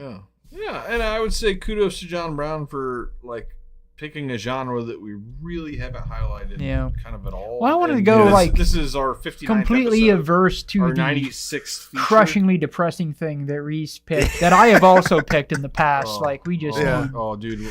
I know. We got to reveal that tonight. Ooh, but have you heard they're actually doing Hardcore Jack? It's a remake of the house that Jack built, but it's completely from Jack's POV. That would actually be just the saddest thing.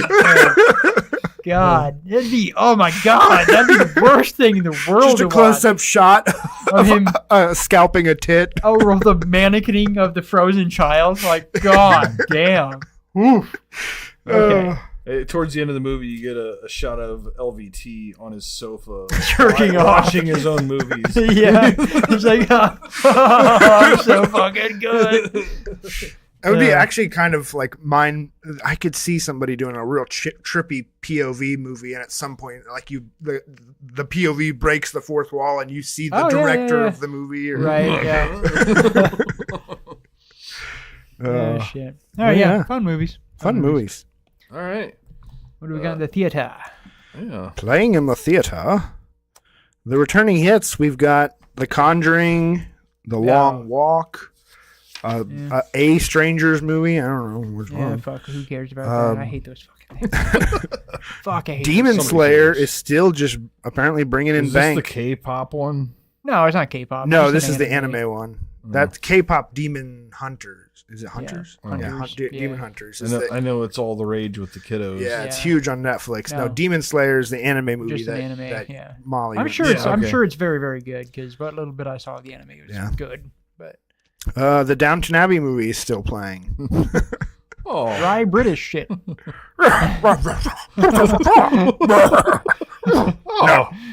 We should discuss that over tea and a crumpet. Indeed. What's a travesty? One battle after another. We just lost our one listener. I know this. This is how it goes. You talk shit about Downton Abbey. That's preposterous. They crossed the line. Fuck this podcast. The arrogance of this podcast. One battle after another. I think is probably, I'd say, the best movie to see in theaters right now. Yeah. If you're up for a 3-hour thriller, fucking do it. It's so good. It's so worth it. Definitely worth it. The new Benny Safdie film, The Smashing Machine. Oh, I do want to watch that. Yeah, I do want to watch that. Yep. I think that will be good. Yeah, I and then I'm gonna do that on Sunday. Yeah. Maybe a Sunday project. yeah, I want to see it. It's the kind of movie again. I think if I'm gonna see it, I'd rather see it in theaters than on home. Yes. Yeah. Whatever. Good Boy is still playing in on our theater. Highly recommend it. Friday. And then the new releases this week, we've got Tron Ares, which I'm hopefully. I don't know what to think about the movie. The effects look really fun. The trailer Can we made just me stop with the look Tron? very interesting. Can we just stop? It's only the third movie. So if it, I would watch it. Like I would snap watch it as a sci-fi fan if it weren't for Jared Leto. I honestly, if I walked up and they're like, "Hey, if you pay twice the ticket price, we can just change the lead actor," I'd be like, "I'll do that." yeah. Literally anybody else. I kind of despise that guy. He's fucking terrible. He's terrible. I mean he's really bad. The trailer looks really fun. He keeps doing it. The effects look awesome. How is he still an actor? It's like He's baffling. It's baffling to me that studios like, let's make a multi-million-dollar movie like that. We need this movie to make is like his band $600 that popular? million. Is that what it is? Is the band he's that in a popular? band? Yeah, I don't even think they still make music. 30 Seconds to Mars. That's the band. Yeah. Yeah, I don't know. It seems like a horrible choice. I just don't know the fucking idiotic, executive that's we should put Jared Leto in the movie. Yeah, some of the shit like the preview, like as just kind of a sci-fi fan, like I'd watch it. I would not expect it to be good, but like he's a big hang up. Like really, this guy. I haven't seen any advertising for this movie. It's a remake of Kiss of the Spider Woman, starring Diego Luna and Jennifer Lopez.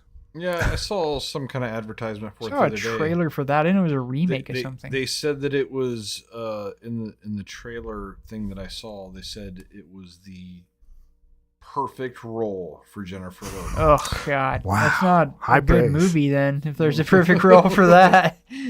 And then the newest contender for worst movie title of the year is also coming out this week. We've got Roofman. Starring Channing Tatum. My favorite superhero, Roofman. Roofman. Yeah, I will probably watch that. Not in You theater, got a leak? I will watch it when it hits job streaming. for Roofman. It looks like a fun movie. It does look fun. I'm not gonna be rushing to see it. I do want to see more Channing Tatum, like how he takes himself in film made me want to watch more of him. Like he really commits.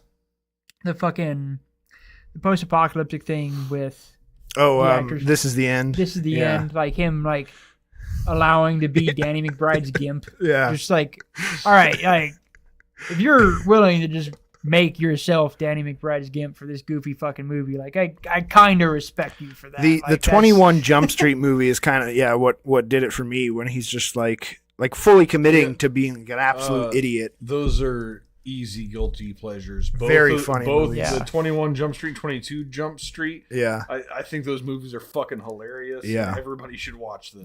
They're hilarious. Yeah, I'd watch that just for that because I actually want to watch more Channing Tatum. Yeah, I mean, honestly, the cast is great. It's Channing Tatum, Kristen Dunst, Peter Dinklage, Juno Temple, and Ben Mendelsohn. So I don't know. It could be fantastic. And then coming in the meantime, we also have Black Phone 2. I don't know. Who cares? Never mind. But yeah, go see some movies. Go see One Battle After Another and Good Boy. Yeah, we're gonna see Good Boy. Sure. Good Boy. One good boy after another. One good boy after another. Better title. All right. So we will be doing a Halloween quadruple feature. We've got a Halloween special coming up in a few weeks, and if you're new to this, which there's been one previous, previous. If you are, we're fairly young. Kudos to you. Thanks for giving a shit. we started the podcast before October, so this is actually our third Halloween. Cause we did a triple feature for the first Halloween too. Oh, do we? So this is the third Halloween episode. Yeah, this is the third, and this is the second with a guest though. Wait, is it? Yeah, I can go back and check. So I know Hereditary. I did Hereditary the first Halloween triple feature. Yeah, but what did you do for the second one? He did Scanner Darkly. Oh, that's right. Darkly. That's right. Yeah. You did it. I'm surprised you give me shit every single thrown time. off. I don't Okay, believe I'm it. sorry. Every year. I'm thrown off by the fact that you've only picked one horror movie on Halloween. God. That's what threw me off. Okay. Oh. Yes, this is the third special. Sorry. Sorry, everyone. I fucked that up. I mean, the third special. Maybe the first one wasn't special because we didn't have a guest. It wasn't special. Yeah. You're correct. Anyway, we're going to have a special guest again. So this is the second year we have a special guest. Our special guest is Eric Lemon, who is my wife's employee. And the person like, oh, we need a special guest. Oh, fuck. Eric's here. Hey, Eric, you want to do this thing? Yes. Also sold John his house. Yeah. Which is relevant because it's where we watch the movies. It is. Nice. And Also, also it'll be like coming home for him. Yeah, full circle. horror is like his least favorite genre. So also great pick. And he picked that movie. Yeah. Has he seen it? Yes. Okay. Yeah. And he doesn't listen to the podcast, so like he has no idea. What? So this isn't Are you even, kidding me? This He's isn't the one guy in town that doesn't listen. this isn't even an ironic pick, right? Like it could be like, oh, I listened to like I'm friends with The Dustin, last episode. so I listened to the last episode and saw Dustin like go off about how nobody ever better ever pick a fucking Lars von Trier movie again. Yeah. And so I'm gonna do it just to be a dick. No, this is just happenstance. Wow. Yeah. That's crazy. So we'll see how anyway, insufferable this Eric one Lemon is. has chosen Antichrist. yes. The LVT film, which God, I hope So it's the last I one was told about this film and I wanted to watch it, but like putting in the context of Lars von Trier, I'm like, oh fuck. It was like that sounded really cool, but now I'm just like, this is gonna be I don't know. I've only seen this so one sad. once, but I think you're gonna like it less than I'm the house sure. that Jack built. Oh god, yeah. Yeah. Oof. All right, we start with it's got this some one. Get out of the way. Eric Maybe, is yeah. unaware that like he just walked into this like dungeon where I've been shitting on Lars von Trier, so we're gonna have to I play respect that it up. as a random first pick for the guy. Yeah. though. Like that's Yeah. I actually honestly I that don't. anybody would be like, hey, I like this Lars von Trier movie. Like, really? you know him? Oh shit! Yeah. You didn't turn it off? His immediate response was like, "Oh shit, horror." He's like, "That's like my least favorite." Let's do Antichrist. Boom. I'm like, all right. I wrote it down. I didn't find out until hours later that it was a Lars von. They're like, oh my god, really? He sold it to me as a Willem Dafoe movie, which honestly, that's a good way to sell a movie to me. Well, and Hey, especially it's a Willem Dafoe movie I Antichrist haven't seen. Yeah. played yeah. by Willem Dafoe. Like, no, somebody told me about the film. I wanted to watch the film because the description of the film, Willem Dafoe is the lead. I'm like, yeah, that sounds fucking really We have to good. hope that Willem Dafoe can outdo Lars von Trier. Just make it worth it. I mean, the people's performances are always good. It's just God, his shit is just so crushingly Bleak. awful. Fuck. Well, do one of you want to say your pick next? Yeah, I'll say mine. Say it. I actually said it last year. I said that next year that's my fucking pick. And it's Creepshow 2. Oh, okay. And the Blu-ray arrived today, so I'm ready to go. John, you want to say yours? Yeah, you go first. Okay, well, I had two picked out just in case I need to, for whatever reason, pivot. Okay, so we picked yours. Yeah, you never know. Or I wanted to, if they were all one vibe and I wanted to go the other direction or something. So I picked, decided to pick one that I have not seen technically, David Cronenberg's Scanners. Oh. This is one I Nice. watched like half and then fell asleep and then never went back to. Yeah. And so yeah, Okay, this cool. is like the Nice, last nice, big nice. David Cronenberg that I have not seen. Okay, sweet. Oh, So yeah. have either of you seen Scanners? I have. I have seen I watched Scanners. it. It's been a while, but I yeah, watched I've seen it a couple years ago. Yeah. When I was getting into. I think I Cronenberg. prefer to bring up one I've seen before to the Halloween Yeah, I agree. special. So. Yeah. And then maybe I'll hold on to the other one for next time or Okay. something. All right. Well, for me, I almost wanted to switch from a comment you made earlier, but I'm going to stick to my guns. I almost said fuck it and picked 28 Days Later because Hey, how you talked about the movie after I gotta 28 watch it, years, so I'd appreciate the excuse. like fuck, it just made me so mad because it's so good. It's equally as good as 28 Years Later. But no, this time I wanted to pick for a while. I'm gonna pick Popcorn. Popcorn. Yeah. Is this a Shudder original? No, this is an old 80s flick. I've seen this film. It is about, it's a murder 1991. mystery that takes place in an old theater that film students are putting on a film festival. Yes. 1991. Don't they have like the seats rigged and like they have all kinds of like bullshit? Yep. Yeah. So for every film, all the film time. students, like, they get a hold of some like theater guys and they're like, we want to have props for the films, and they make this whole thing a fucking party. It's like, honestly, like, after watching this movie, I'm like, I want to do this. Yeah. If I had $1 million, I would make this happen right now in my town, because this is the coolest fucking thing I've ever seen. Yeah. But yeah, it's a super fun movie. Yeah. Super cool. Right. Well, I think this is a better collection of films than what we had last year. We had two films last year that clearly were not horror other than the films. Lars von Trier, which is beyond horror. That wasn't horror last year. I Am Not a Serial Killer. That was... It was a monster movie, but it was also just a psychological drama. It being a monster movie, it kind of became a horror it. movie at the end, but like you had to go through a lot of. There was a lot of just. It was a when you say Halloween special, it was a little too drawn out to bring in. The horror. Well, and that's why this year I wanted to pick Popcorn, which is just like. No, I love that pick because to me this is nostalgia, because I've seen that movie, but I remember like.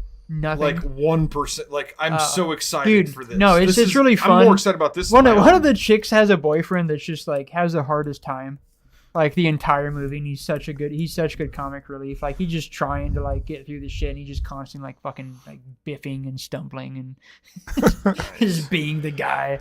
Yeah, and I wanted to pick a more straight up horror since I got a lot of comments. So you have the Blu-ray for this? I do. I have the Criterion Blu-ray of Antichrist and the Criterion Blu-ray of Scanners. Nice. And I have the Blu-ray now of Creepshow 2, and I will work on getting a Blu-ray of Popcorn if that's possible, or we might have to reach out to Randy. Maybe it's streaming on I can't say off the top of my head, but I would not be it. surprised if there's maybe an Arrow or a Vinegar Syndrome special edition Blu-ray of Popcorn. Vinegar Syndrome? Yeah, Vinegar Syndrome apparently is something that can happen to film reels, but there's a boutique Blu-ray brand called Vinegar Syndrome. Huh. Okay. The more you know. Looks like Synapse. This one's kind of expensive. This Synapse Films has a steelbook. Fucking sweet. But that's $45. So. That's so cool. Sorry, viewers or listeners. Google you it. To view because we don't have viewers. We have listeners. Just Google popcorn. Yeah. Hey, $20 for popcorn. Yeah, I'm into it. All right. Yeah. Cool. So I guess for all of our hundreds, it's not seven figures yet. Dude, I just had a realization. We are our special guest is Eric Lemon, who is known at the Falling Rabbit. Oh shit! For making popcorn. For making popcorn. Task. So yes, I'm gonna have to put him on. Halloween popcorn, Lemon. Let's go. My wife was also already planning on making Halloween snacks, so we'll have hell yeah. Halloween. Maybe I can bring the night some... that we watch popcorn for sure. There may be animatronics in my garage as well. So what I was going to say was we will be back on the 29th. Is that correct? Yeah, because we have some skip time. Yes, that is correct. So we'll be working in 4 movies between now and the 29th, and have gentlemen, just for your calendars, Halloween spectacular. We have the 13th, the 15th, the 27th is viewing dates. Okay. We will arrange which movies on which days. Yeah, sounds probably pair the two shortest. By runtime. Yeah. Sounds perfect. Awesome. All right. Thanks for tuning in. Do it for whoever has tuned in. 59, and we will see you back for Halloween special episode 60, featuring the last 4 movies in our 100 original then we're gonna features. Hell yeah. The banger after that. Peace. Indeed. Peace out. Bye.